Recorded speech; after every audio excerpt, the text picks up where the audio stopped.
Legend Saravanan இவ்வளவு நல்லவரா? என்ன செய்தார் தெரியுமா? பிரபல தொழிலதிபரும் நடிகருமான லெஜண்ட் சரவணன் தன்னோட 2வது படத்தோட பிஸி ஷெட்யூல்ல பிஸியா இருக்காரு. பட் சைட் பை சைட் அவர் செய்த மிகப்பெரிய உதவி ரசிகர்களை அப்படியே ஷாக் ஆக்கி இருக்கு. இவர் ரொம்பவே ரகசியமா பலருக்கு உதவி செய்துட்டு இருக்காராம். அந்த வகையில தன்னோட 2வது படத்தோட முழு வேலைகளும் முடிந்ததை முன்னிட்டு சமூக பொறுப்போட சில உதவிகளை செய்திருக்காரு. சென்னையில நடந்த நலத்திட்ட உதவிகள் வழங்கும் விழாவில் 80s 90ஸ்ல உடல் வளர்ச்சி குறைபாடு கொண்ட நடிகர்களா வலம் வந்த பலரை வரவழைச்சு பெரிய பெரிய உதவிகளை செய்திருக்காரு.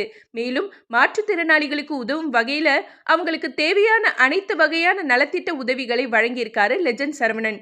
இதை பத்தி அவர் பேசும்போது, திரைப்பட வெற்றி மட்டும் எனக்கு இலக்கு கிடையாது, அதை சமுதாயம் மீதும் பகிர்ந்துக்க வேண்டும் அப்படின்றதுதான் என்னோட மனப்பான்மை.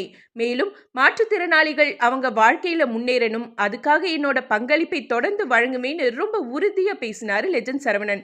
இது குறித்த போட்டோஸ் இணையத்துல வைரலாகி இருக்கு.